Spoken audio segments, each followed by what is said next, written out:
سلام دوستان، به کانال ذهن خلاق و شاد خوش آمدید. در این ویدیو می‌خواهیم در مورد 16 مواد غذایی که توسط متخصصان تغذیه تایید شده که برای جلوگیری از تصلب شرائین مفید میباشد ویدیو رو براتون تهیه کرده ایم. خوردن یک رژیم غذایی غنی از غذاهای ضد التهابی و غنی از آنتی اکسیدان‌ها، کاهش مقدار شکر و جایگزینی غلات تصفیه شده مانند نان برای مقادیر کم غلات کامل مانند کینوا ایده عالی است.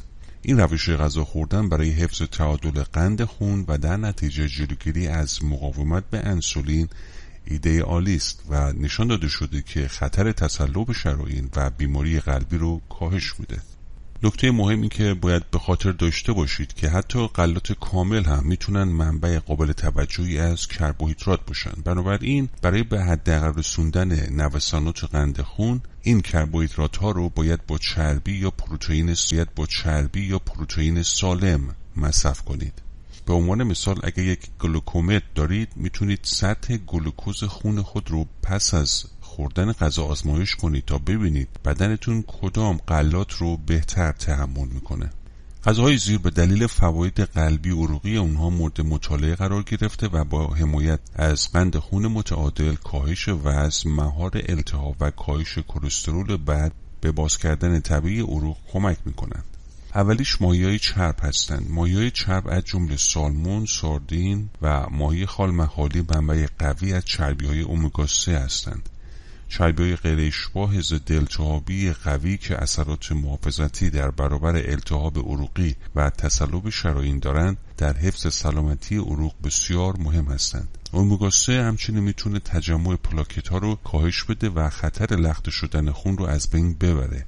علاوه بر این تحقیقات نشان داد افرادی که بیش هفته میخورند کمتر در معرض ابتلا به تصلب شرائین بودند. شماره 2 دانه کتان میباشه. مصرف منظم بذر کتان با کاهش سطح قند خون به انسولین و بهبود حساسیت به انسولین در میان افراد دارای اضافه وزن و چاق مبتلا به پیش دیابت مرتبطه. تحقیقات اولیه روی حیوانات نشان میده که مصرف منظم کتان به توقف پیشرفت پلاکت آرترواسکلروتید کمک کنه. فقط به خاطر داشته باشید دانه‌های کتان کامل در طول هضم به طور کامل تجزیه نمیشن. برای بهره‌مندی کامل از اونها دانه‌های کتان آسیاب شده رو انتخاب و در یخچال نگهداری کنید. شماره 3 توت‌ها میباشن. توت سیاه، زغال‌اخته، تمش و توت فرنگی در مورد سلامت شریان‌ها تأثیر زیادی دارند. این میوه‌های پررنگ سرشار از ترکیبات پولوفنل مانند کورستین و آنتوسیانین‌اند که اثرات ضد التهابی و آنتی اکسیدانی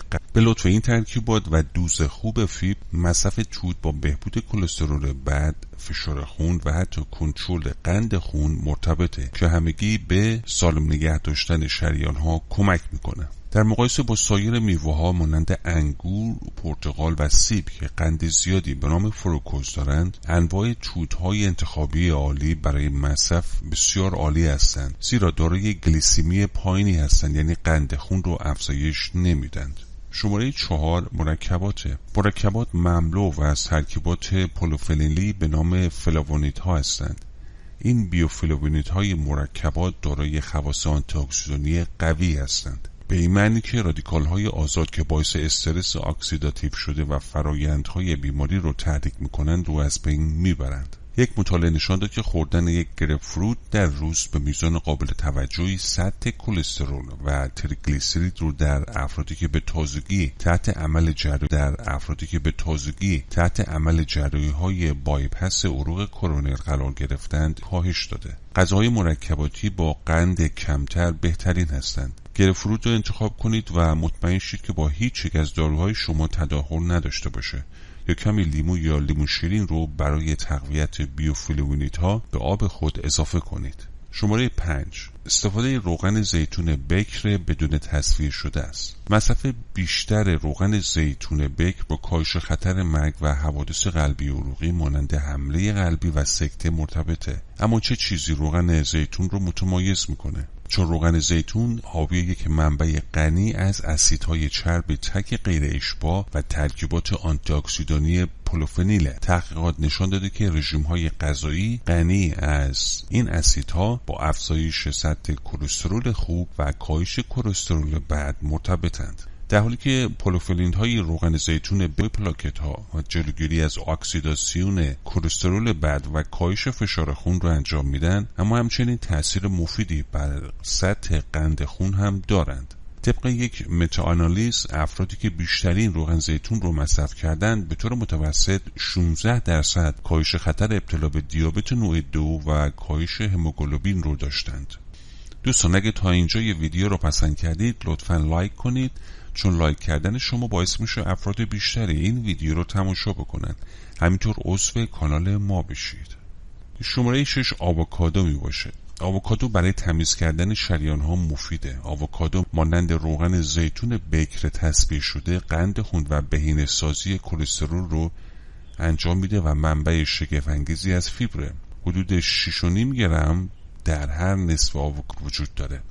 یک مطالعه اخیر همچنین نشان داد که خوردن یک آووکادو در روز با کاهش کلسترول بد مرتبطه. شماره 7 حبوباته. اگه میل شما برای خوردن غذاهایی که حاوی کربوهیدرات بالا هستش، میتونید اونها رو با حبوبات مانند لوبیا، نخود، عدس جایگزین کنید، زیرا دوز زیادی از فیبر از جمله فیبر محلول دارن که میتونن با کاهش کلسترول بد از تصلب شرايين جلوگیری کنن. حتی یک وعده لوبیا در روز با کاهش قابل توجهی کلسترول بد مرتبط بوده. انجمن دیابت امریکا اعلام کرد که لوبیاها از نظر شاخص گلیسمی نسبت پایینی دارند، به این معنی که قند خون رو افزایش نمیدن، حتی اگه حاوی مقدار کربوهیدرات باشن. با این حال در میان افراد خاص حبوبات ممکنه قند خون رو افزایش بده، به ویژه با عدس، زیرا این میتونه به ویژه برای افراد پیش دیابتی مشکل ساز باشه. حبوبات با منبع چربی و یا پروتئین میتونه پتانسیل افزایش قند خون رو کاهش بده. شماره 8 گوجه فرنگیه. گوجه فرنگی به ویژه گوجه فرنگی پخته شده و سس گوجه فرنگی منبع عالی لیکوپینه، یک ترکیب گیاهی قدرتمند که مسئول رنگ قرمز گوجه فرنگی است و با افزایش کلسترول خوب مرتبطه. در یک مطالعه افرادی که رژیم غذایی غنی از لیکوپین حاصل از محصولات گوجه فرنگی مصرف می‌کردند، 17 تا 26% کمتر در معرض ابتلا به بیماری قلبی بودند. نکته مهمی که چربی جذب لیکوپین بدن رو افزایش میده. بنابراین حتما روغن زیتون رو به سس پاستا اضافه کنید. شماره 9 سبزیجات آلیوم می باشه. مصرف بیشتر سبزیجات آلیوم و سبزیجات چیلی پایی که در زیر به اون خواهیم پرداخت در واقع با کاهش خطر مرگ ناشی از بیماری عروقی قلبی مرتبط هستند. سبزیجات آلیوم مانند سیر، پیاز، تره، پیازچه و موسی همگی سرشار از ترکیبات آرگوناسولفور هستند که بر اساس مطالعات متعدد به کاهش خطر فشار خون، کلسترول، التهاب و تجمع پلاکت کمک میکنه که همگی برای حفظ سلامت بدن بسیار مفیدند. شماره 10 سبزیجات چیلی پایی است. سبزیجات چیلی پایی مانند بروکلی، گل کلم بروکسل حاوی ترکیبی به نام آرگوناسولفور هستند و خطر مرگ ناشی از تصلب شرايين رو کاهش میدن. شماره 11 گردوه. آجیل منبع خوبی از پروتئین، فیبر و چربیای خوبه. مصرف منظم آجیل به کاهش خطر کلی بیماری‌های قلبی عروقی و بیماری‌های عروق کرونل قلب همراهه. در بین تمام مغزها گردو حاوی بالاترین سطح امگا 3 گیاهی است که برای سلامت قلب بسیار مفیده. شماره 12 چغندره. می‌کنیم که تا پایان این ویدیو با ما بودید. لطفاً این ویدیو رو لایک کنید، چون لایک کردن شما باعث میشه افراد بیشتری این ویدیو رو تماشا کنن. همینطور عضو کانال ما بشید و فراموش نکنید گزینه زنگوله رو فعال کنید تا اولین کسی باشید که ویدیوهای ما رو دریافت و تماشا میکنید. امیدواریم که همیشه شاد و سلامت باشید.